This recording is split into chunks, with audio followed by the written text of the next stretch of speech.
Debbie's thing is this week, really next week.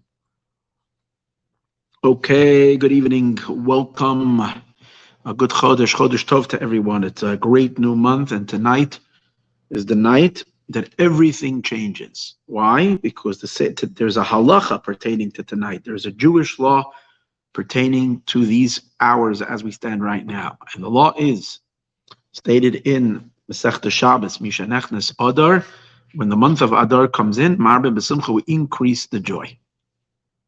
So right now is when Adar is coming in. It starts tonight. It started like 2 hours ago over here in LA. It became evening and night, and we're supposed to increase the joy, and we have to continue increasing every second and every moment as we move through the entire month. So let's check in a little bit into the origins of that idea, which is from a passage in the Talmud, Masechtas Tainus, tractate dealing with fasts. Okay, so in Masechtas Tainus, it says all the way over here, and the end of it, here it is, on page 29. Get the reading glasses on. Page 29. The whole beautiful story how I found my reading glasses, but that's not for now. It was lost for 2-3 weeks, and I was getting very, very annoyed. But now it came back to me. In any case, by the way, anybody that wants to dedicate this special class tonight, it's all available for dedication. If you are plugging into the energy of tonight, which is the night of the energy of the month of Adar, you might want to go for it. Let me know after the class. In any case, last week's class was dedicated by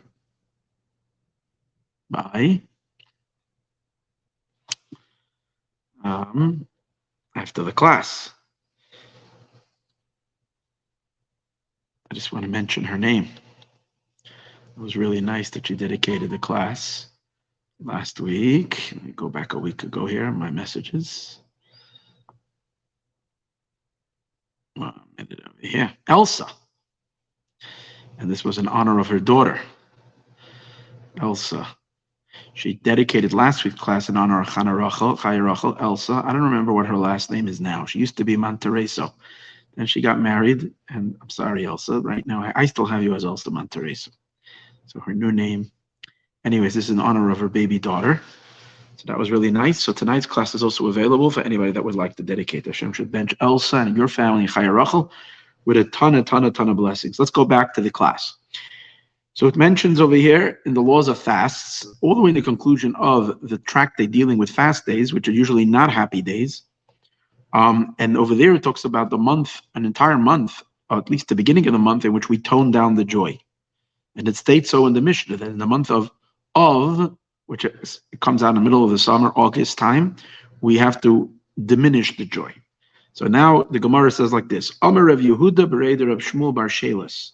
Rabbi Yehuda said, the son of Reb Shmuel, the son of Shilas. You got 3 generations over here. The grandfather is Shilas, his son is Shmuel, and his son is Rabbi Yehuda. And this Rabbi Yehuda states like this. He says it Mishmei de Rav. He says it in the name of Rav. Now it makes sense that Rav would say this because Rav means a lot. And he's going to tell us something about Marbim, about a lot. Increase. His name is Rav. Rav means a lot. Just like when Av comes in, we decrease the joy. So when the month of Adar comes in, we ratchet up the joy. We pump up the joy. That's what it says over here. So we need a little bit of an understanding. What exactly is that energy? Let's get a deeper understanding, because in order to us to really tap into this joyous energy of the month of Adar, it helps to know where that energy is coming from, what is the cause of that joy that is supposed to carry us through and intensify the entire month of Adar. So we take a look at Rashi. Rashi says, Mishanechnes Adar. Over here, Rashi is the commentary on the Gemara right over here on the Chavtes, page 29. It's the last Rashi on the page. 29 on the first side of the page. Chavtes, Rashi says, because Yemei Nisim Hayu li Yisrael Purim Pesach. because these were days of miracles for the Jewish people, Purim and Pesach. Okay, so Rashi blames the joy on the miracles because we're coming into a time of miracles. A big miracle happened on the month of Adar. We all know the miracle of Purim, which because of the miracle, all of the Jewish people were saved from complete annihilation. And it was an incredible miracle. And because of that, we are supposed to be happy. The question, however, over here is just, if you pay attention to Rashi, Rashi throws in Pesach as well. Now, knowing how much Rashi is careful with every word that he says, Pesach is not in the month of Adar. Pesach, like who's talking about Pesach over here? Pesach is in the month of Nisan. It's next month. So the question is twofold. What's the relationship of Pesach, which every little child knows is in the month of Nisan, not in the month of Adar? Why would that be consequential in the joy of Adar? What kind of relationship does that have to the month of Adar? That has a relationship to the month of Nisan. And moreover, the law does not say that throughout the entire month of Nisan we have to be joyous. The special law that tells us that when Adar comes in we have to be besimcha, which seems to imply on the entire month, even after Purim, the entire month has to be a joyous month. We have to focus on joy and increase the joy. It's for the month of Adar.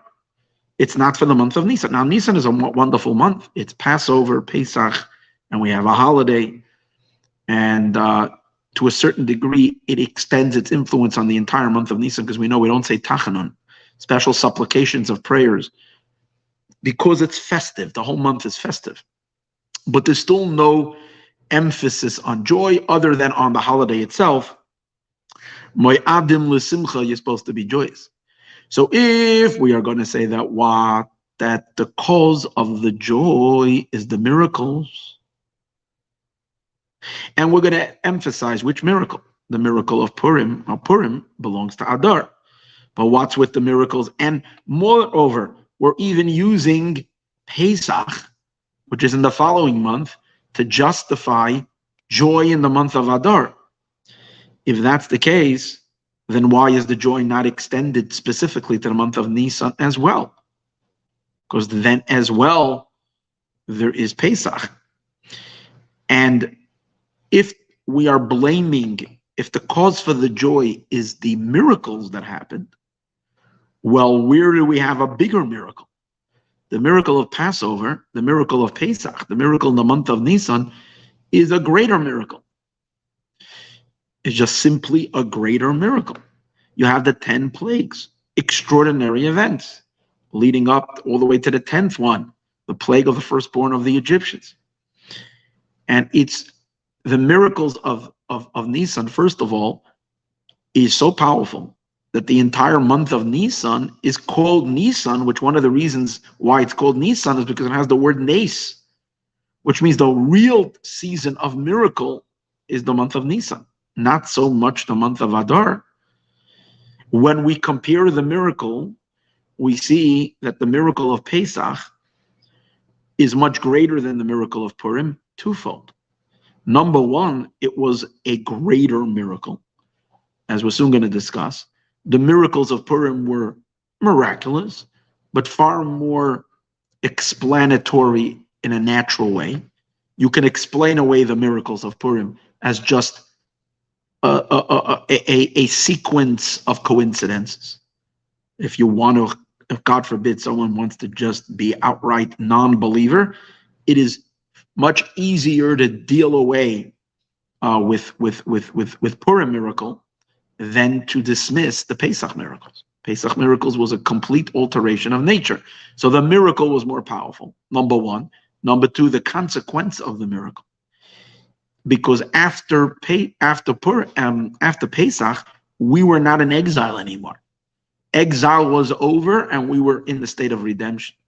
After Purim, we still remained in exile for a couple of years. Then the Jews finally made Aliyah, a massive Aliyah, went up to Israel, rebuilt the temple, But that happened later. In the words of the sages, that after the we remain the servants and the slaves, or the servants of Achashverosh. Achashverosh's dominion over the Jewish people, the Persian influence, or the Persian sovereignty over the Jewish people did not cease. We did not become, we did not achieve independence. Although we reached a very high level within status in Persia, within the government, and so on and so forth, we achieved a high level of respect, which was great, but it still is not complete redemption. So for that reason, the miracles of Pesach are much stronger than the miracle. So if we don't mention Pesach, if Rashi wouldn't mention Pesach, good. So let's just, we're not thinking about it. We are just focused on the month of Adar, and let's just appreciate what's in the month of Adar, find what's special. We have a beautiful miracle. It's a good reason to pop the champagne bottle. Good enough. But once Rashi wants to help the situation out by increasing the joy and throwing in Pesach as well in the mix, he's only making problems. Number one, if that's the case, then Nisan should also be a joyous month, have the same rule. Number two, perhaps even more joyous. And yet we don't see that emphasis in the month of Nisan. We do see it in the month of Adar. So this needs an explanation why the emphasis, and everybody knows that the happy time, the happy month is the month of Adar. It's beautiful. Pesach is beautiful, but it's not the happy month. I'm sure it's good to be happy all year long. As a Jew, we should be happy all year long, especially during the time of holidays. But the month that's called a happy month is the month of Adar. And rightfully so, because the sages tell us, Mishanechnas Adar. But if the reason is miracles, then there are greater miracles, and therefore a time for joy could have been in the month of Nisan. Okay, based on all these questions, perhaps let's add one more question. And that is, from the words the sages use, marbim b'simcha, it implies that we really have joy all year long. It's not like all year long we're depressed, and Adar comes and we start being happy. But rather, we increase. Whenever you say increase, means you have already, and then we add. Now, having already joy shouldn't be a wonder, because to be a Jew and to serve God, being a Jew means to be in service of Hashem. I mean, not to being a Jew. Being a Jew is a state of existence, but actualizing one's Jewishness means being in a relationship with God and being in service of Hashem. And serving God must have joy. Ivdu es Hashem b'simcha. There is no two ways about it. If we're depressed and down, we're not serving much. It's a very, very, very dead service, and we're not going to get much done. Joy is an absolute necessity in Judaism all year long. So we understand that in the month of Adar, it's not we're introducing joy, we're increasing the joy. Marbim b'simcha. The question, however, is, if the reason we are happy is because of miracles, that means that it's not just we're happy because we're serving God. We are happy because of the miracles that particularly happened on Purim. Those miracles did not happen other times of the year. Forget about Passover. Let's move that out of it. Generally, all year long, we don't have those miracles. We're generally flowing through nature. We're living in a natural world, and we're but we go along with the way things are naturally. Within nature, we're serving God. Nice. But we're living in a natural world. Now, Adar comes. The reason we're supposed to be happy is because God performed miracles. So it would mean that this unique, special joy that we have in the month of Adar is only unique to the month of Adar, or another time when there's miracles. And being that the rest of the year we don't have the miracle, so this type of joy, which is a consequence of miracle, should be new in the month of Adar. So true, joy itself is something that is supposed to be all year long. But the type of joy which is produced by a miracle is new in the month of Adar. And if that's the case, If that's the case, so why does it say marbim b'simcha? It should say mishanechnes Adar maschilim b'simcha, oisim simcha, I don't know, a good word that would introduce that now we are being happy, not just increasing. Because the idea of increasing means the very same joy that you've had, now that very joy, just pump it up. Turn up the volume on the very same tune that you've been singing. The fact that we use the word marbim connects the joy of all year to the joy of Adar. We need to understand what that is. Another question I'm going to ask, we also don't want to ignore the parsha. The parsha this week is Parshas Teruma. Teruma is all about building their tabernacle, starting to build a home for God. The question is, always the month of Adar, almost every single year, falls out in the week of Teruma.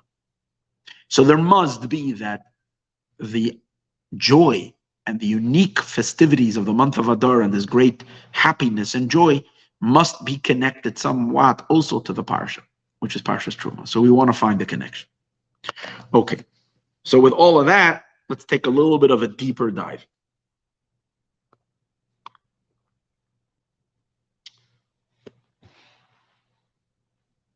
Purim, in addition to Purim being a time in which we celebrate our freedom and our survival, the big miracle that happened, we're giving thanks to God for the awesome redemption that He redeemed us from the hands of Haman and Amalek that wanted to destroy us. There is also a more spiritual side to Purim, because this is not spiritual per se, it's our physical existence in this world. But Purim also has a spiritual element to it, and that is that according to the sages, on Purim, we really completed receiving the Torah. And this is based on a passage of the Talmud of the Gemara in Tractate Shabbos. Daf Peiches, page 88, in Masechtas Shabbos.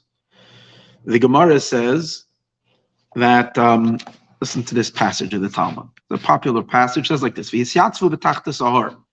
This passage is talking about the giving of the Torah. And it says they stood at the bottom of the mountain.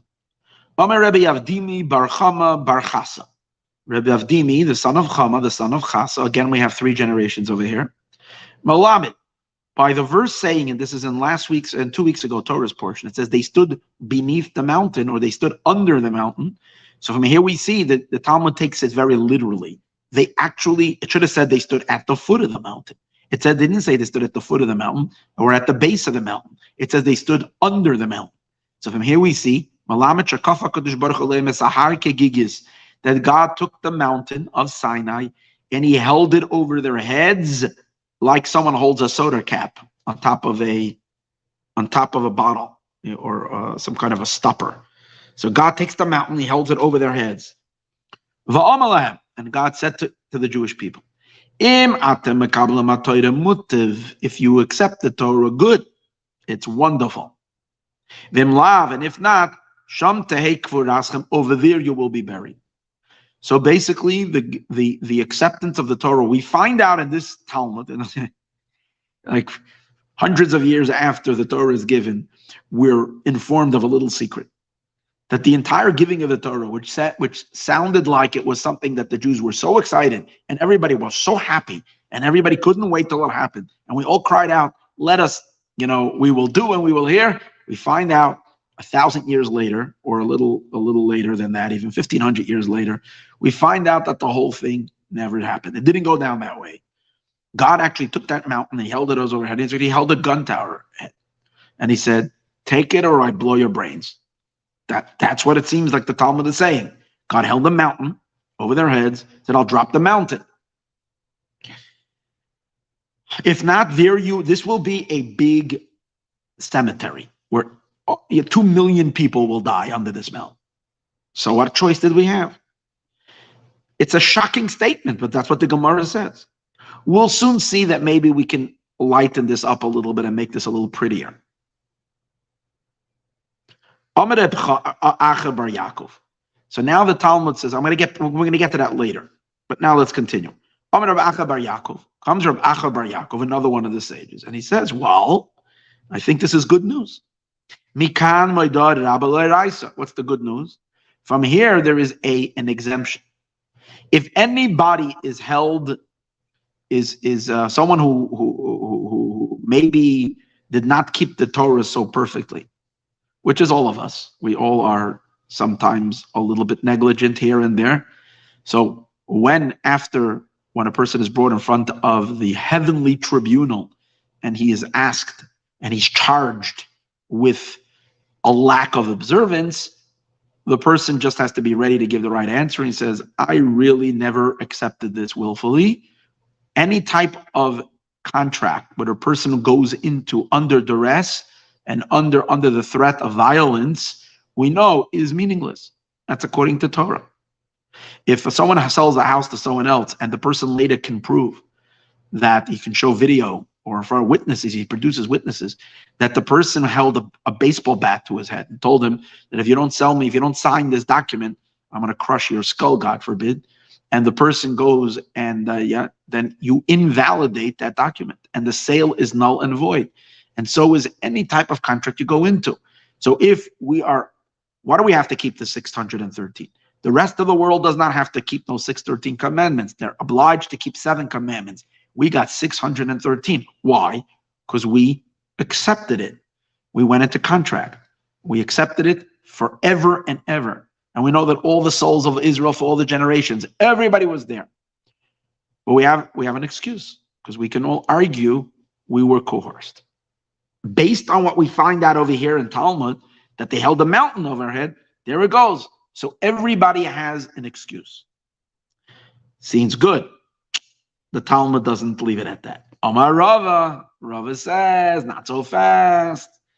This worked for the first 1,500 years, or for the first 1,000 years, I'm sorry. This worked for about the first 1,000 years of Jews. They could have used this as an excuse, even though the problem was that at that time, no one told them this. They didn't have the Talmud yet. So they didn't have that information. While they were still able to use that coupon, before the coupon expired, or I don't know, it's not a coupon. What would we call it? Before they were able to use that defense, they didn't know about it. No one printed it, and once it was printed, Rava says by now that excuse expired. Why? The Jewish people re-accepted the Torah in the days of Achashverosh, which means the days of Purim. When the miracle of Purim happened about 1,000 years after we stood at Sinai, we then accepted it, and then we did it without duress, without anybody forcing us. And where does he learn it from? Rava derives it from a verse. Kimu v'kiblu haYehudim. They stood up, and the Jewish people accepted. What did they accept? The simple reading of it means they accepted the holiday of Purim. When Mordechai and Esther then the year afterwards proclaimed this day as a holiday, the Jewish people accepted the holiday with all the customs and all the mitzvot that go along. You're not allowed to go to work, you're not supposed to really work on Purim, and all these things they accepted. However, Rava, the sage Rava from the Talmud, learns it on a much broader scale. He says they accepted it means they didn't only accept the holiday, they accepted all of the Torah. He says, Kaimu mashakiblu kvar. They just now validated that which they accepted in the past. Why do they have to validate? Because the original acceptance was flawed. Why was it flawed? Because it was under duress. We were compelled to do so. It was forced, but now they accepted it. Now let's see what's the reason. What happened in the days of Achashverosh that made them accept the Torah willfully? So Rashi says, B'mei Achashverosh, ma'avas hanes shenaisa lehem. Because such a wonderful miracle happened to them, they felt such love and gratitude, love to God because of the great miracle. God had just kissed them with such a powerful kiss. They felt so excited that they really opened their hearts up to the Torah, said, we love you, God, so much. Whatever you want, we're going to do.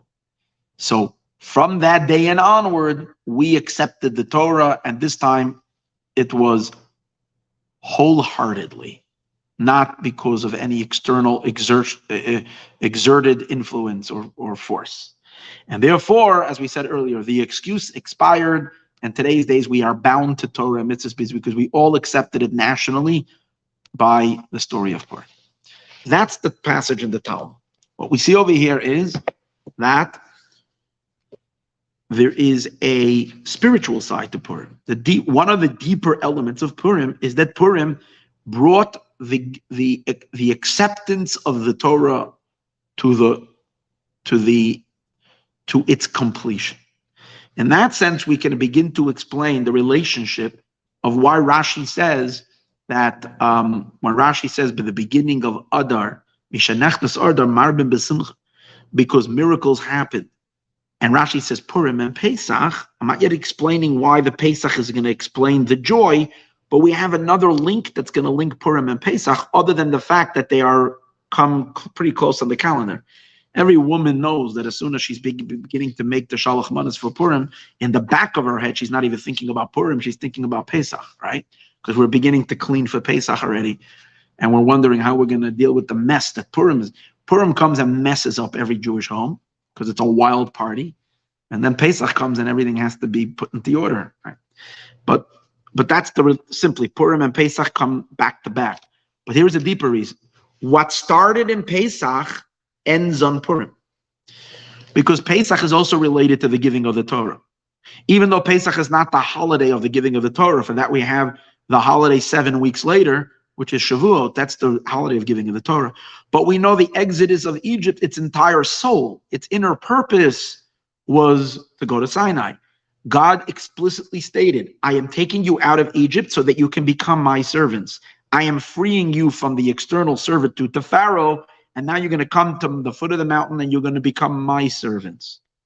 So the whole purpose of going out of Egypt was to go to Sinai and take, but God says it to Moshe in the first meeting with him, when he appoints him as an agent to take the Jewish people out of Egypt. He says, when you will go out of Egypt, you will serve God on this mountain, which means we will accept the Torah.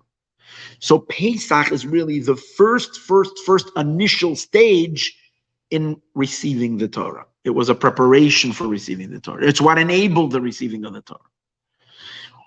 But that event in the year 2448 to creation was not completed 7 weeks later when we received the Torah. Of course, there's an element of force. We were forced under the mountain. So therefore, it needed to wait until the holiday of Purim is going to be initiated, which happened, as we said, 1,000 years later, which at that time we said we will do and we will hear wholeheartedly from the depth of our being without any bit of reservation. Full of love and full of desire, we accepted the Torah. So Purim and Pesach now are bound together. Pesach starts the entire process that opens up the chapter of the Torah coming to the world and the conclusion of it, of the giving of the Torah. Purim sealed the deal. Okay, so Purim seals the deal in Pesach. But now we got to ask the question, hold it. Rashi, we're talking about miracles over here. Rashi told us the reason why we accepted the Torah with an open heart on Purim, because we were so excited about the miracle. So that's why and what's the idea of the miracle? The miracle that led to our salvation. Well, what's with Pesach? Pesach we experienced, as we discussed earlier, even greater miracles. Spectacular miracles, and miracles that were stunning. Not miracles in camouflage that enclosed in nature, but miracles that were outright a display of God shutting down the world completely, doing whatever God wants at the moment, disregarding nature completely. A spectacular revelation of God's presence, in which God is showing immense love for the Jewish people because he's overriding nature completely. And it led to a complete redemption of people that were tortured and enslaved for over 200 years of the worst type of suffering. Now they were freed as a people. And that's not good enough to create within the Jewish people the goodwill, the excitement, that if God asks of them something that they shouldn't be willing to accept it, that God has to take a mountain and hold it over their heads. Again, and Rashi says that the reason we did it in the days of Achashverosh, why in the time of Purim? Because of the love that we felt to God for the great miracle that he did for us. So why didn't the miracles of Passover miracles? Why didn't that have that effect on our heart? So for that, we need to get a little deeper, understanding the difference between the miracles of Pesach and the miracle of Purim, and why it's precisely the miracle of Purim that brought about the goodwill of the Jewish people to receive the Torah wholeheartedly, and why it's only those miracles that lead us to joy. Because the joy is not on Pesach, the joy is on Purim. The real emphasis on joy. There is happiness on Pesach, not dismiss that, but the real emphasis on joy, on Simcha, is the Simcha of Purim. Purim and the whole month of Adar. So what is unique? What is the secret? This is very important for our lives, as we will see in a moment. And the idea is as follows. There is the actual miracles that God was doing. Purim, Pesach, both God is showing his love to Israel. He is interfering with the world. He's doing his thing because of his enormous love. In both cases, he's producing miracles. But there's a difference in the type of miracle. Two kinds of miracles. As a result of the two kinds of miracles, the effect on the enemy, the effect on the one that we needed to be redeemed from, or we might say the effect on the force of the exile was different. Because the miracle was of a different type, its impact on the darkness was different. The effect on the darkness was different. And as a result of that, our response to the miracle was also different. So we will look at this on three levels. Again, we will begin with the miracle. The miracle is a different type of a miracle. As a result of that, its effect on the darkness is different. On the exile, how the exile kind of weakens or dissipates as a result of the miracle, which will explain as well our reaction to it. And then number 4, we will then appreciate why the joy element is primarily called for only in the miracles, primarily in the miracles of Passover, of Purim, over the miracles of Pesach. And then we will all take it to, because if we don't talk about Mashiach, why are we here? We will then lead it to the ultimate redemption, and then understand why the ultimate redemption is really, really, really where it's really at, what we're heading to, and why that's going to be the ultimate joy. So let's start. We'll start first in the difference of the miracle. As mentioned earlier, the miracles of Pesach and the miracles of Purim were very different in nature. The biblical miracles mentioned in Exodus and the story of Shemos that we've been reading the last couple of weeks were God basically doing his thing. And God was utterly disrespecting nature. Nature had no say at all. God kind of just shoved nature aside. First, the plague of the blood, all the waters turn into blood. There's no natural phenomenon. No one can ever explain that scientifically. Nature doesn't cause water to turn into blood. Then suddenly swarming of the entire Egypt with frogs. That's not natural.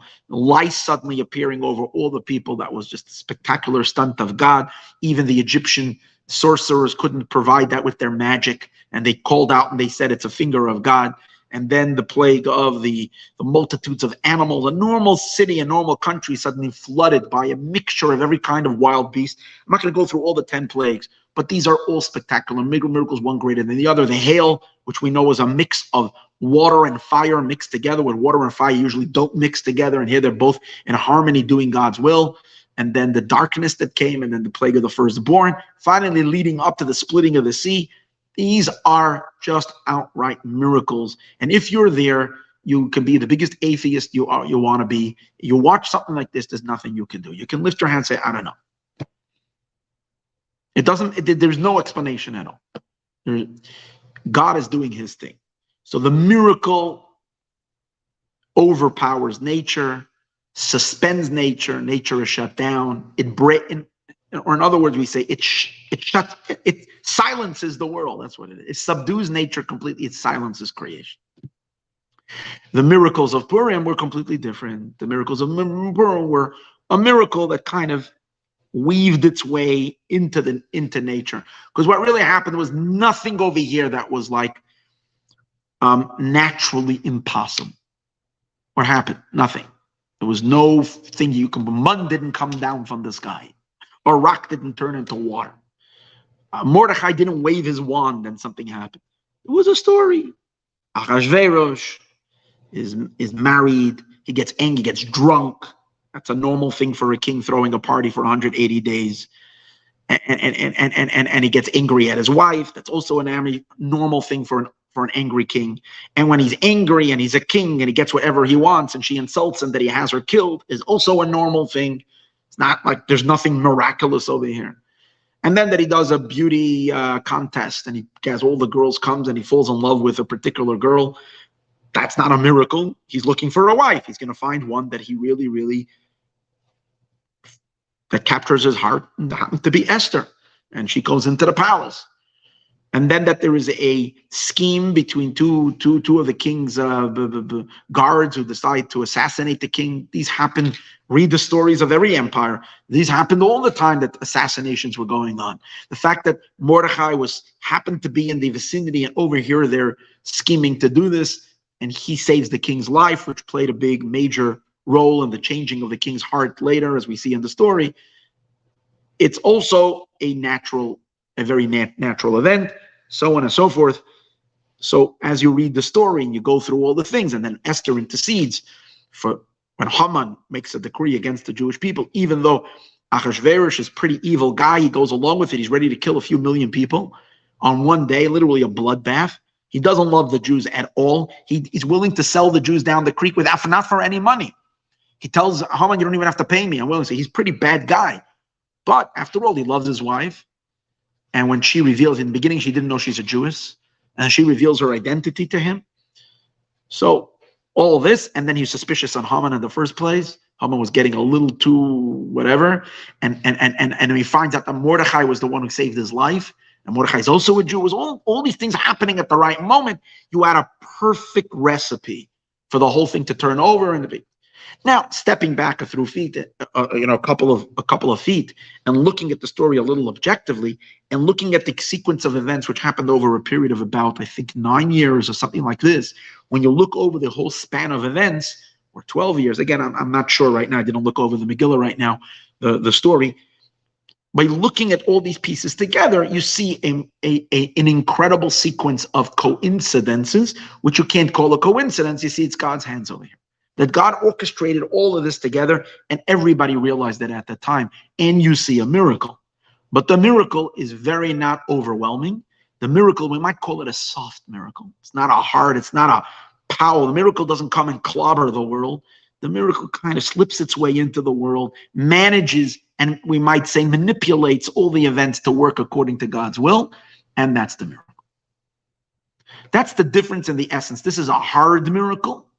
It's a new word I just came up with it while I'm teaching right now to characterize it. Not a new word, but a new word. A hard miracle and a soft miracle. Okay, that's the difference in the miracle. So put it in other words, a hard miracle meaning the miracle doesn't consider anything else but itself. It does what it wants. That's it. My way or the highway. Everything else is knocked out completely. The miracle does consider, and it looks in a respectful. It's almost like the miracle is standing by the door and kind of finding where it is a crack in the wall. It can kind of slip in and move around, move this a couple of inches this way, move this a couple of inches that way, and create kind of all these circumstances to work out consecutively one after another. So the miracle is very much, it's almost like the miracle is afraid to push the button, to go too hard. It releases itself very slowly, like when you take a time release pill capsule that releases an aspirin or something like, every little bit it infuses a little bit more. It kind of works over 24 hours. Here the miracle was like comes in very quietly and releases divine interference, bit by bit. That's the idea of the miracle. Now, so now let's take a look at the consequence. How did that impact in both cases, we wanted to destroy and take down a plot of the unholy. The unholy is ganging up against holiness. In Egypt, they're enslaving God's children. The promised people, the great chosen nation, the children of Abraham, Isaac, and Jacob, the holy nation, just born a nation, and yet here they're ready to wipe them out. They want to throw all the boys into the Nile River, kind of eradicate the peoples. Same idea. Like Purim, destruction of Israel. So this is the enemy. When the hard miracle comes, the hard miracle that doesn't leave any space for anything but the will of God and punches its way right through, in that case, it doesn't, what happened to the evil, what happened to Pharaoh, he was decimated completely. It literally knocked all his teeth out, not just his teeth out, it knocked them out completely. So Pharaoh could not become a willful participant. Pharaoh was just knocked unconscious. First, the 10 miracles, the 10 plagues clobbered him. And he was already laying bleeding to death on the floor. He managed with his last bit of, and he freed the Jewish people with the last bit of strength. Him and the Egyptians managed to stage their final chase. After they were already clobbered and beaten, they were swollen already. They had black and blue marks all over. They were so beaten. And yet, with their last bit of strength, they still came to fight. So they did not in any way have a change of heart. And if they changed of heart, Pharaoh, it was just momentarily, and then he flipped his heart back. And in the end, what did God do to them? He drowned every single one of them in the sea. Pharaoh was the only survivor, so he can witness it. His entire nation decimated. His army was gone. So the Jews went out by hook and by crook. So there was a destruction of evil. And that fits very well with the character of the miracle. The miracle doesn't care what nature has to say. The miracle doesn't care if anybody has votes. The miracle is not looking for a vote. You're voting, you're not voting. God is not here for consent. Since God was not looking for nature to join along, the evil that exists within the natural world wasn't either asked to give its stamp of approval. Like it or not, this is what's happening. And evil was stumped out completely, at least that evil. Not from the world completely, but at least that evil. With the story of Purim, it's a different story. Because what happened? The way the miracle provided, the way the miracle came about, was Achashverosh, who was the source, who went along at least. He wasn't maybe the source of it, because Haman was the source. But Achashverosh, who went along very willfully, and he was definitely a happy participant to join along in this Holocaust that they were planning. So he has a very, very, very rotten, evil heart. Achashverosh, the king of Persia, suddenly becomes, the magic is that he suddenly becomes the biggest ally of the Jewish people. So what happens suddenly is evil is transformed. Evil becomes an ally to holiness. He promotes Mordechai. Instead of Haman being his chief minister, Mordechai becomes his chief minister. He empowers the Jews. Instead of his initial thing was to fund a campaign of rioters that were going to spread out over the world with their anti-Semitic blood, lust for blood, Jewish blood, in which he was going to support that massacre. Right now, he arms the Jewish people to the teeth, funds them, and gives them all the ability to stand up and fight their enemies. And he's on their team and on their side. So what do you have over here? You have a transformation. You have evil and unholiness being flipped over. In other words, the beauty of Purim is one word: a flip. It's the flipping month. The month that has been flipped over, or in the Hebrew word, it's called vinahapach. Purim is vinahapach. Vinahapach means turned over. What was once bad became good. Darkness was transformed to light. Now that is consistent with the nature of the miracle. God is not looking to punch nature out. God wants nature to join. He wants to work with nature. And since God was respecting nature and the world at that time, even though he's interfering, as we mentioned earlier, in a very soft manner, and therefore helping coax, if you might say, and helping the natural world itself move in a direction in which it would bring about and it would support Israel and holiness and God's will in a way that, nature was accommodating the miracle. In that way as well, the force that it needed to take the evil itself was also became a participant, was transformed. You see how the miracle over here, the different type of miracle, the hard miracle, the soft miracle,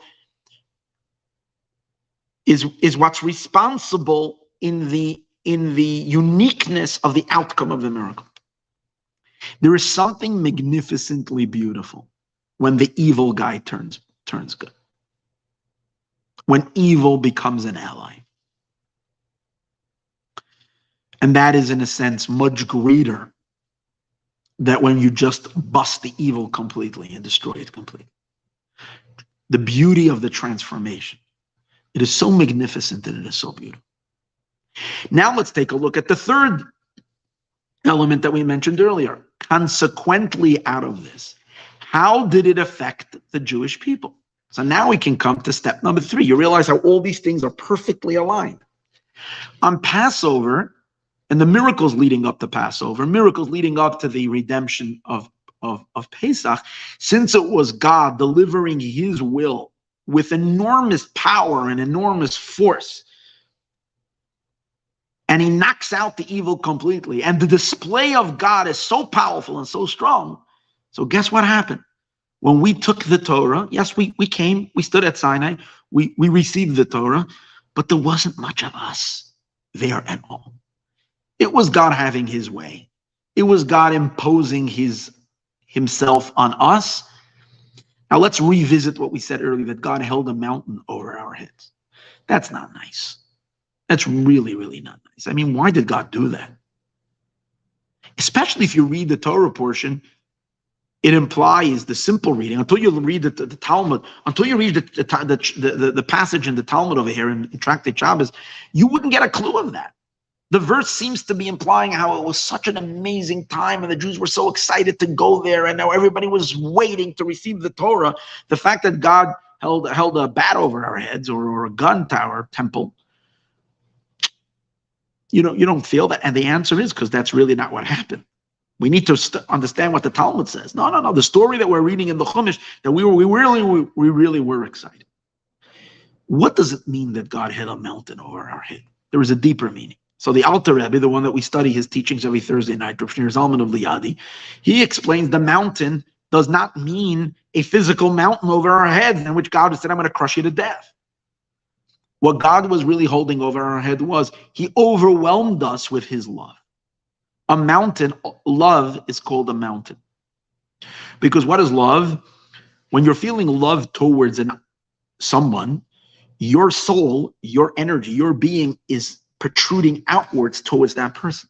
It's almost like you want to just grab that person and envelop that person into yourself. That's what a hug is. That's what love is. That's what an embrace is. So love is a protrusion where you can't control. You don't want to be anymore just in your space. You want to connect to the other, which means you want to extend yourself into the other being. That's what a mountain is. You have flat land, and the mountain is earth protruding upwards, almost like earth saying, it's almost like the earth expressing a desire to touch heaven. So when we say God held a mountain over our head, means that God loved us to pieces. God showed, and the miracles of the Torah of the Exodus was so powerful, because when we saw with our own eyes that God suspended all of nature, God doesn't like to, usually for thousands of years, God is silent. He never meddles with the natural world. He created nature. It's important to him. He runs it quietly, but nature is really only him, the whole, also only God's constant miracles. But yet that's a system that he doesn't like to take down. And when we watch that God completely dismissed all of that because of his love for us, and then he continued showering us with that love that was so powerful, that forced us to love Hashem. It forced us. So when we said we wanted Torah, of course, we really wanted, we wanted it. It wasn't like, as we said, it wasn't under the threat of death. What it means is that our willful acceptance wasn't an acceptance that was truly coming from a deep decision, deep in our hearts, that we really want to give ourselves over and live a godly, holy life, which entails so much restriction, so much difficulty, so much hardship, sacrifice.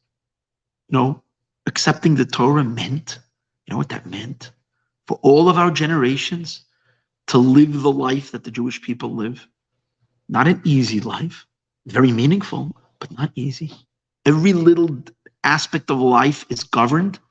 Some things we like, a lot of things we don't like, and yet we got to do it anyways, because that's what the Torah says. And we pay the price, enormous sacrifice, being hated by the rest of society, being persecuted, going through a hellish nightmare of exiles and so forth, where the rest of the world is really envious and not happy about the Jewish people. All of this was accepted. It was all part of the package. Who in their right mind is going to accept that? Now, if you really, really deeply understand that it's God's commandments and you're having the privilege to serve God, yes, it is the right mind to accept it. We could accept it, and we did, and we would accept it. But at the time of the giving of the Torah, it wasn't coming from a deep appreciation of the mitzvot and so on and so forth. It was, we were intoxicated by love. It's like sometimes, a girl becomes crazy in love with a guy, or a guy becomes crazy in love with a girl, and they decide to get married. And there are cases where the girl has to leave her parents and she has to go far away from family and away from everything. And sometimes part of the package of the marriage will include some extreme difficulties on her part or on his part. Enormous sacrifices. And the parents ask their child, their daughter or their son, do you really realize what this entails? Do you really? And they can't think straight because they're intoxicated by love. The love can blind the person completely. Love completely can overwhelm you. So it's one thing when you really sit down and you can detach yourself and really sit and think it through. Right now, I'm so mesmerized. Well, will I feel the same thing in 10 years from now? When I'm lonely and I'm alone and I'm living this particular hard life or whatever it is. I'll give you an example. We all know the story of the daughter, Rabbi Akiva's daughter. Rabbi Akiva's wife. And Rachel was her name. She came from the wealthiest family. And her father wanted her to marry the greatest scholar. And she married Akiva, who was a shepherd boy, who was an ignoramus. But she looked into his soul and she saw that he was so high, so deep, such a spiritual soul.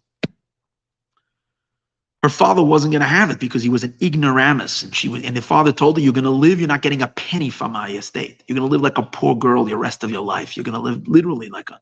He threw her out of the house.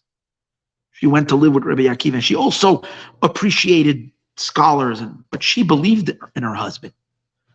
So imagine a girl who has to give up on everything. Sometimes it's just love, Sometimes it could just be a fascination with his charisma, with his just has a way with a girl. Some men have just enormous, incredible, they can put a spell on a girl and just completely take her. And so the question is it real or not? In her case, it really was real. In other words, she made a decision from a very deep place in her soul that she's really willing to do it. But at times, now if God is the one who is the boy, and he is throwing his love at you, and he's kind of really, really, really charming you, are we really thinking from an honest, deep place that we're really, really to make this commitment, or we're just being swept away by God?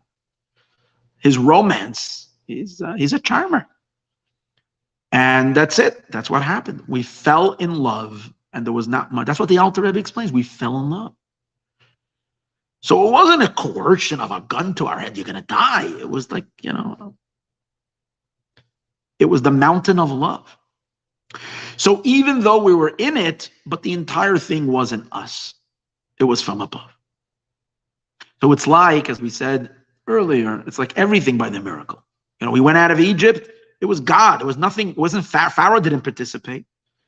It's everything. What we're doing over here is there are two parties over here. There's God, there's nature. There's God and God's enemies. And there's God and Israel. There's two parties in all these considerations. When it comes to, in the story of the entire story of Egypt, God is not considering anybody. He's just displaying himself. He's just deciding this is his moment. He's going to get what he wants. That's what it is. God says, I'm getting what I want no matter what.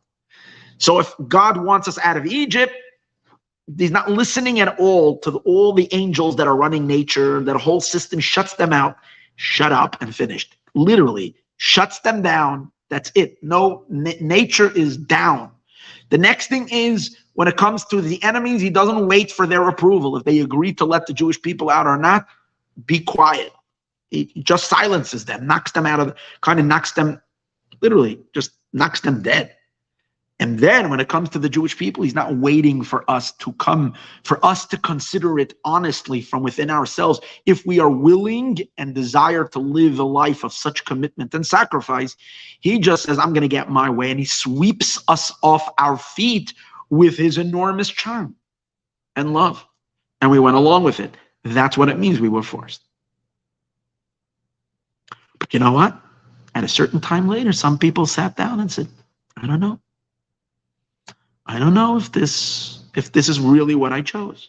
And that's what the Talmud says. We could really have an excuse and say, did we really make this choice from a clear-minded thinking?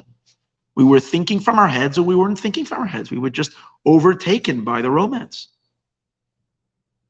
The tingling sensation of the love was literally, we were drunk on love, or we were on drugs. And we did not really make a conscious, rational, clear decision. That's why the story of Purim was so crucial, because it's a whole different story. When God is providing the story, it also was a miracle. Rashi says we accepted the Torah because of the love of the miracle, but it was a whole different story. Since the miracle was soft, since the miracle was gentle, the miracle was not a bulldozing its way. It was a very soft miracle, and allowed the other side to consider. It allowed nature to come along. It allowed Achashverosh himself, the wicked ones, to change hearts and to join along and to decide to be on the side of goodness and righteousness. And the same thing, it allowed us to make a decision. God was not overwhelming. He provided a beautiful salvation for the Jewish people, but he wasn't so stunning. He wasn't so. So we were able to really consider. We considered God's goodness. We considered his love for us. Then we needed to consider, do we really love him back? And are we really willing to commit ourselves eternally in all of our aspects of our life to God's will? And we made that decision from a very clear, peaceful place.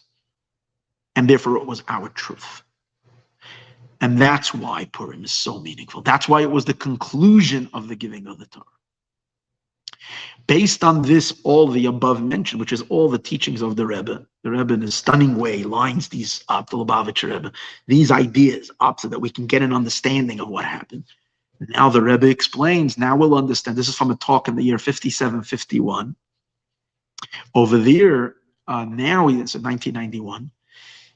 Now the Rebbe says, and now we can understand the reason why the joy happens on Purim and the joy is not so much on Passover. Because the joy that we're talking about over here is a joy that comes from the miracle, but the miracle on Purim is to a certain degree much greater. The soft miracle is much greater than the hard miracle. Why is it greater? And why is, at least in terms of its relationship to joy, greater?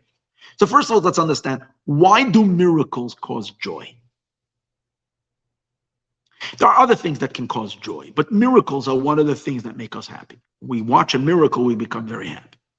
You see, one of the things that brings joy is when we see something that is not supposed to be, when there's a radical change, when something flips, when something is changed. That's like, wow, that's what creates joy. But there's another element over here. Joy, the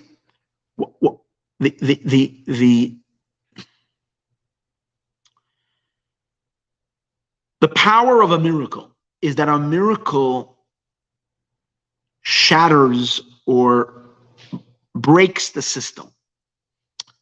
Say breaks. I don't say breaks. Let's say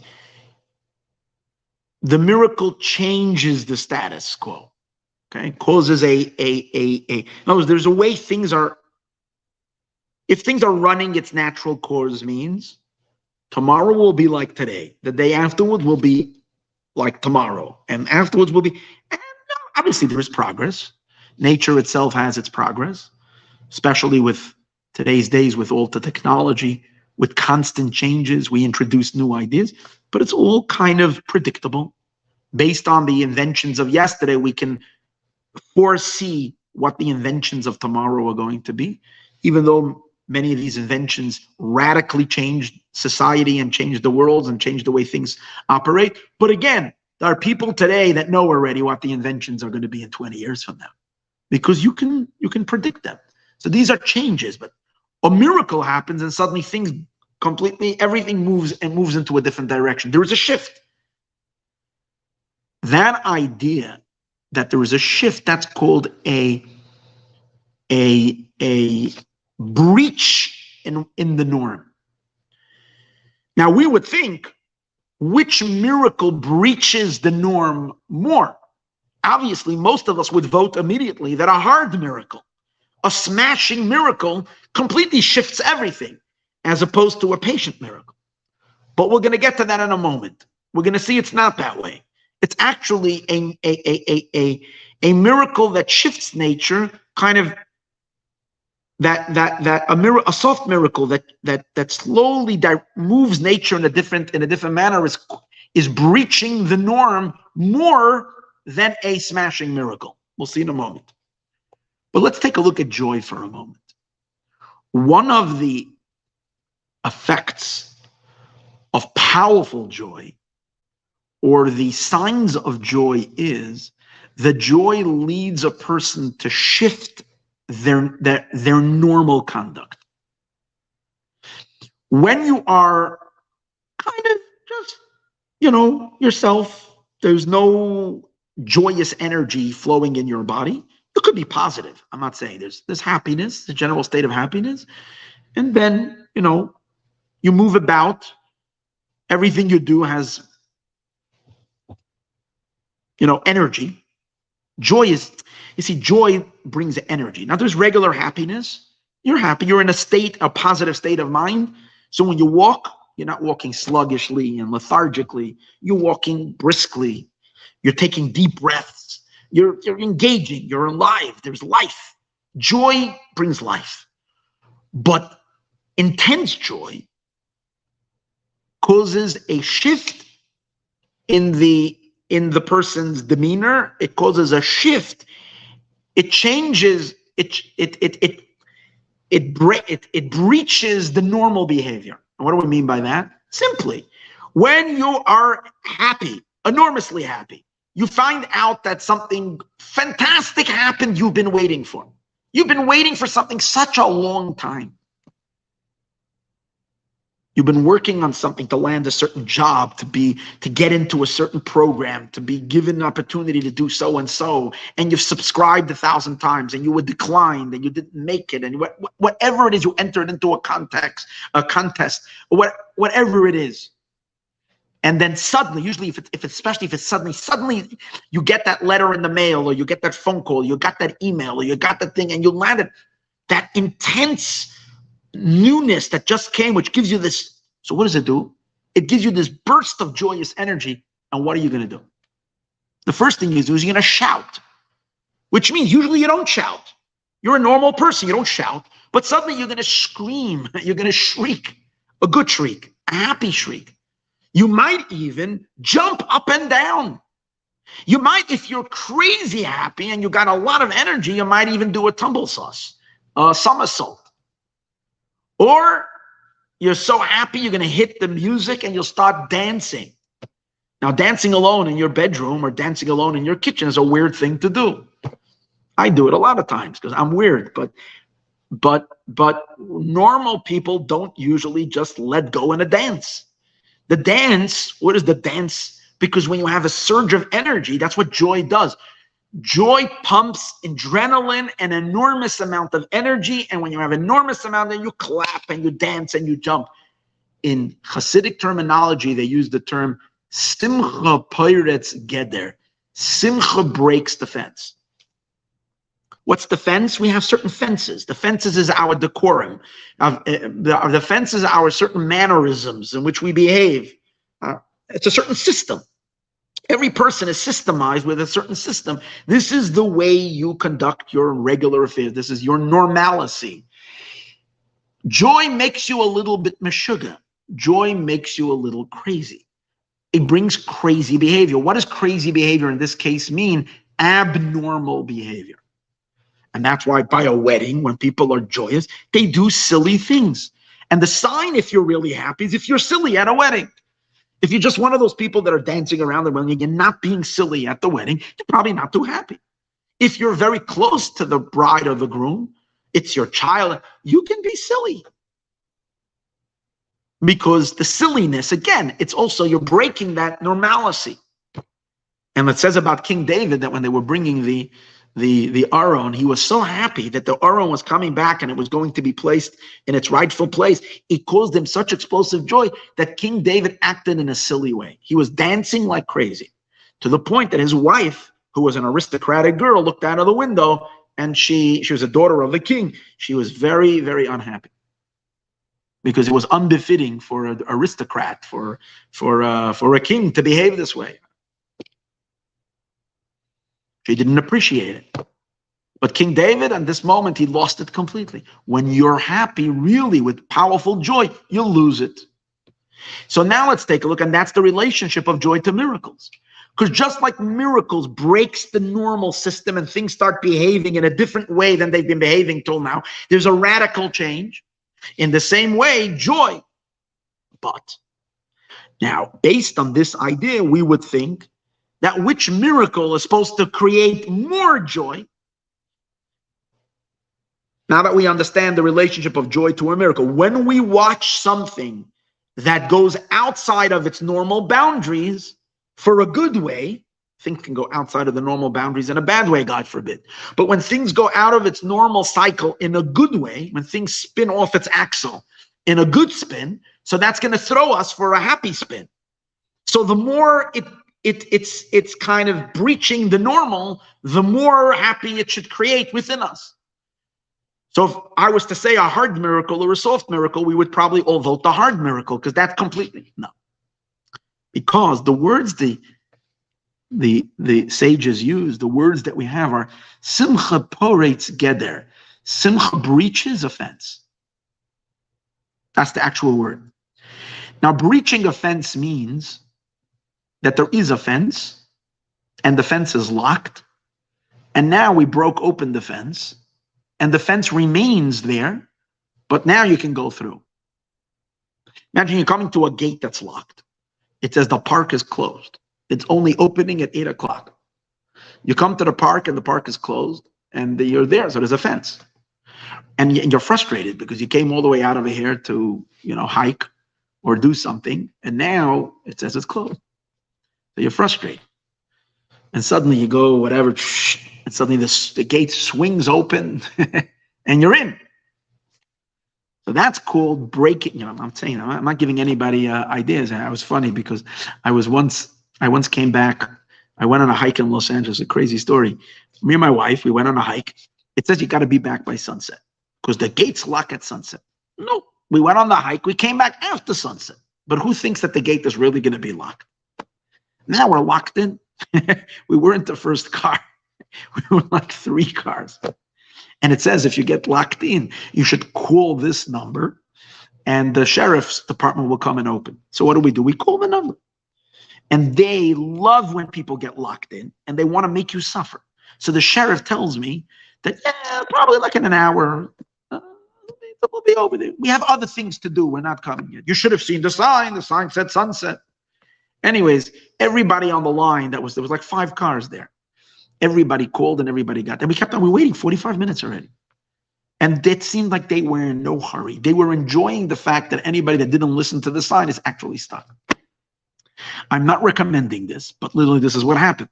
A car from behind, there was a guy who went out. I see him walking to the gate and coming back. The guy comes out suddenly with a crowbar, not a crowbar, like one of these wire cutters, metal cutters. Well, I'm thinking, is that for real? He walks up to the front.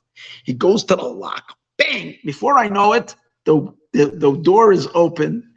All the cars leave. I don't know. The sheriff must have come back, and I'm sure they weren't too happy. The gate was gone. Not the gate. The lock was gone, and everybody left. And that was the story. I have to say that even though it was not the most, you can argue the morality of the guy opening the gate, but the fact that we were locked in over there and we couldn't go home, and now we were able to go home, felt really good. And also the fact that there was the excitement of a gate that was supposed to be locked that suddenly swung open, that just it brought out my childish joy. And I enjoyed being a bad boy and going through this gate when it's supposed to be locked, and now we got through. So the idea of breaching a gate means there is still a fence, but it breached and it's open. That's what now. So now let's analyze the 2 miracles. The hard miracle takes down the fence completely. There is no fence. When a hard miracle happens and God knocks nature out completely, there is no fence. Let's put it into simple words. When God knocked out every last Egyptian, that there was no more Egyptian, of course we were free. We were free to go. There was nobody there. There were no guards left. There was no one left to oppress us. So we're free. But in the story of Persia, no, it's the same Achashverosh. It's the same police force. It's the same soldiers who till now were spitting at the Jew, who called out anti-Semitic slurs, who snickered when they saw and they said, you just wait. And a couple of months from now, you guys are done. It's these very same policemen. It's this very same king. It's this very same army. It's these very same anti-Semites that were taunting us. Suddenly, they have a whole change of heart. And they are leading the parades. And they are shooting fireworks in celebrating the Jewish people. That's called a breached fence. That's an incredible salvation. So the breaching, the change of the normal is much bigger in that miracle. As opposed to, okay, there is an obliteration. I mean, if there's no choice and that's what's needed, the complete obliteration of evil, then that's good. And that worked at that time. But the what we might call the shattering of the system, the breaking open, the breaching of the norm was more in the Purim miracle. And therefore the joy of Purim far exceeds the joy of all the other holidays. So much so that in every holiday you're supposed to be festive. We make kiddush, we drink a little wine and so on. But on Purim there is an obligation that you drink so much till you lose your mind completely. Till you become totally crazy, totally inebriated. Till you know, literally, till you don't know the difference anymore. Speak to your local rabbi to get guidelines on that. But that's officially what the sages say. On Purim, one has to drink until they lose their mind completely. The joy has to be limitless. The breaching of the fence on Purim is much stronger and far more potent. Because there is a fence. And the fence swung open. Not that there is no fence anymore. All of this we can understand now why the miracles of Passover do not bring such a joy. We don't have an obligation, Mishanech. Why it's only the miracle of Purim. But now we still need to understand. So then why does Rashi throw in Pesach? So Pesach, the miracles of Pesach was of the other nature, was of the hard miracle. What does it have to do with the joy of Adar? And the answer to that is because really, there is a lot to say for the big miracles. The hard miracles also have some quality. What's the quality of the hard miracle? Is that no one can dismiss the miracle. The divine is so conspicuous and so clear by the Exodus that God is far more visible in such a miracle than God camouflaged in nature. So again, let's put it this way. There is quality in a soft miracle, in a miracle that engages nature and invests itself and works within nature, in that we are far more participant and we can flip the darkness over to light. There's a lot to celebrate in that kind of a miracle. But there is also a sharper perception of God and a greater display by the miracle of Pesach. So what, and therefore, Reb Shneur Zalman of Liadi in the book of Torah Or that we study on Thursday nights says that in God's name, the miracles that are the miracle of Passover, the miracle of Pesach, which is the hard type of a miracle, comes from the first letter of God's name. It comes from the Yud of Hashem's name. The miracles of Purim, which are the miracles that are more enclosed in nature, come from the Hey of God's name, which the Hey of Hashem's name is much closer to creation. Therefore, it respects creation more, but it's a much inferior level of the divine versus the Yud, which is a higher level. So things that come from the Yud are more potent, more powerful, more revealed. God is more powerful. God is shining and much brighter when in such a miracle. The other miracle, godliness, is toned down. But then he adds another secret. And he says, but in truth, even though the miracle coming from the Passover miracles, the miracles of the Exodus are brighter, more revealed, the miracles enclosed in nature are really coming. In truth, it's really coming from a higher place. Because the Hey of Hashem's name, which is the Malchut, the lowest of the 4 letters of God's name, is rooted even higher than the Yud. But it's not so revealed. And actually he adds a very interesting idea. He says, because the source of miracles that are enclosed in nature are so high,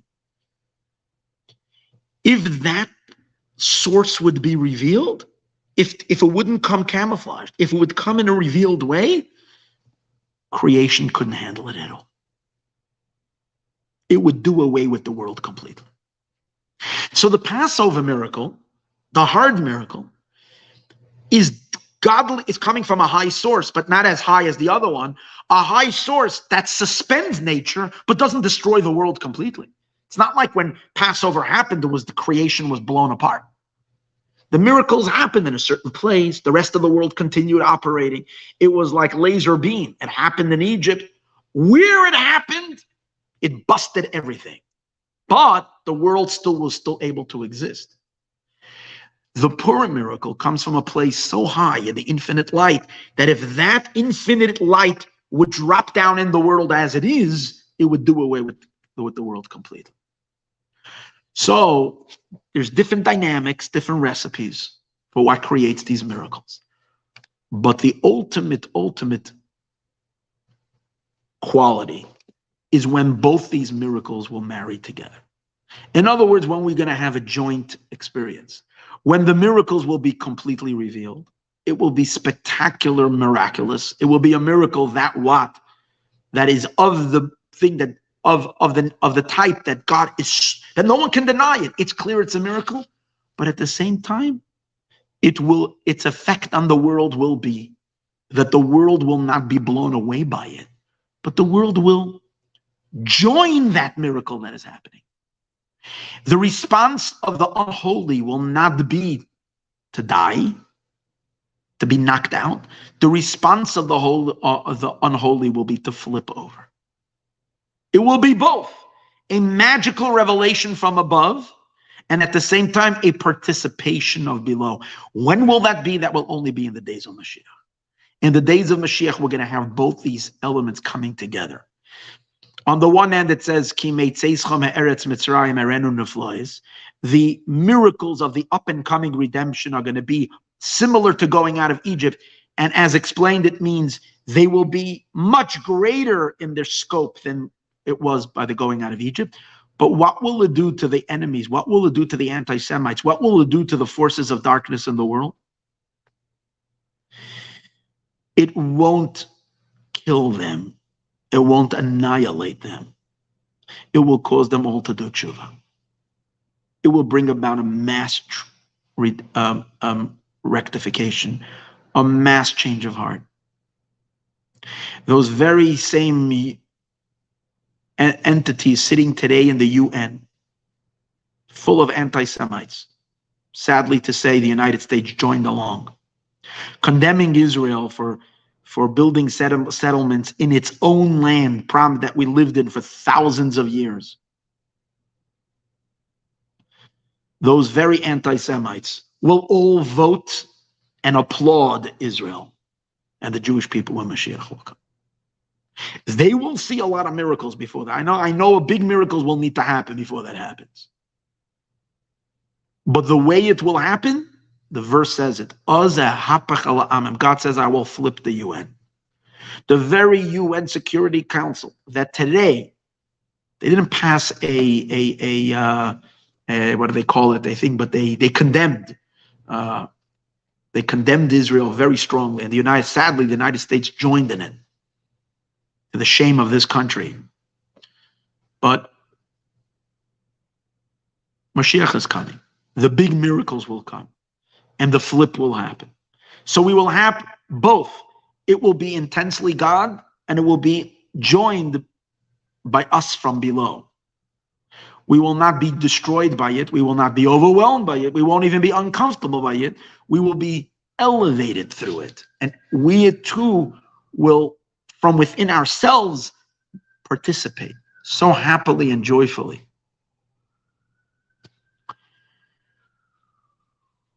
Based on all of this, we can now understand. Oh, so that's why Rashi mentions Pesach and Purim.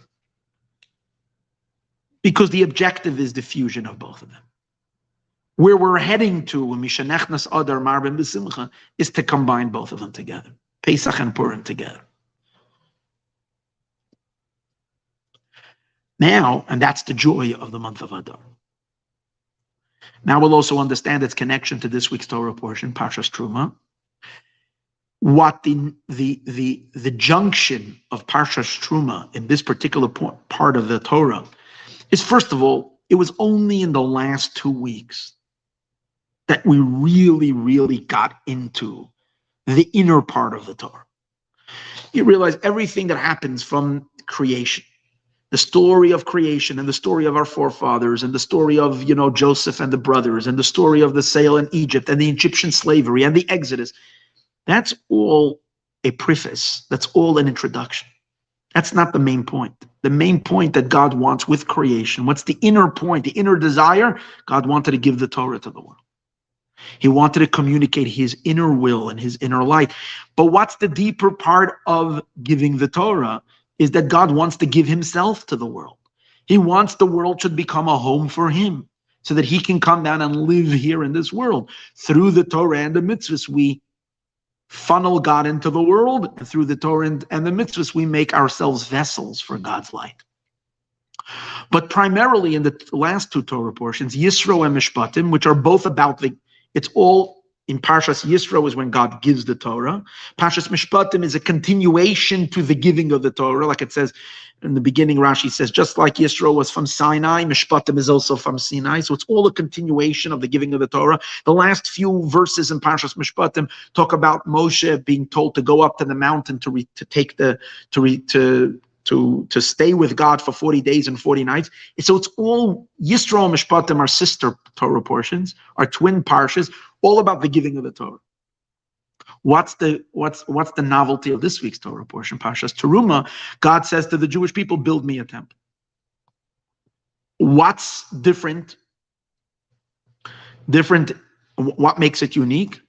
Until now, God was flowing from above. It was Him taking us out of Egypt. It was Him revealing Himself. It was Him, communicating Himself to us.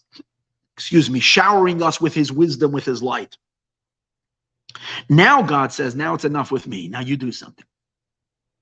You start bringing your possessions. You make for me a home so that I can live amongst you. And so the novelty of Parshas Teruma is, here was we're really, really, really getting to the ultimate. And that is what? We making our own lives and our own physical space into the receptacle for God's presence. V'asuli migdash, make for me a temple, v'shachanti b'socham. It's the same idea of what makes Purim more special than Pesach. In other words, we can say like this: where is Purim in the Torah? Purim in the Torah. Where is the month of Adar in the Torah? Parshas Teruma. Because the whole idea of the month of Adar is to receive God, to open our hearts to God from within ourselves, not by being imposed upon from above. We choose. We're choosing to be in a relationship. We're choosing to invite God in. We're choosing to live a godly life. And we're choosing to live a godly life, unlike in Parshas Mishpatim, in last week's Torah portion, where Moses is told by God, you want to take my Torah, come up to heaven. So Moses goes up to heaven. But when Moses goes to heaven, what happens to him? He ceases to be physical. He doesn't eat for 40 days and 40 nights. He becomes an angelic being. So even though Moshe is being, the human being is receiving godliness, but how is the human being receiving godliness? By escaping his humanity, by becoming an angel. That's not the point. The point is that God says, nature, the world, you, physical human beings, with all of your physicality, with all of your human traits, with all of your human tininess, with all of your human pettiness, take of your silver, of your gold, take of your possessions, take of your life, create space for me. Take me seriously. I want to live with you in your material physical life while you are you. And we become comfortable with living a godly life. While we are as much human as we are, when we're going about doing mitzvahs and doing godly things, we in our physicality, while we're physical, we become and join with the infinite. That's the magic. And we do it not by being, not with any external pressure. We're doing it because so we choose. It's literally the Adar story. It's the story of Kimu v'Kiblu HaYehudim. We accept it. We're doing it because we're excited to do so. It's from a very deep place within us. We appreciate that this is our greatest honor. This is the most unbelievable thing. And this leads us to enormous joy.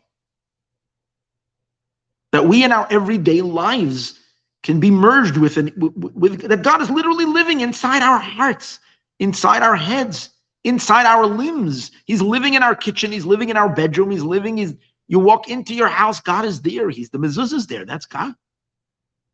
Everywhere you have holy books in your home, yet God is in your home. It's a sacred house. And of course, this is all leading up to the third temple, where we will visibly see it. And from the temple, the same dwelling of God that will be in the temple, we will be conscious of God's presence in our lives while we will continue to be human beings in this physical world.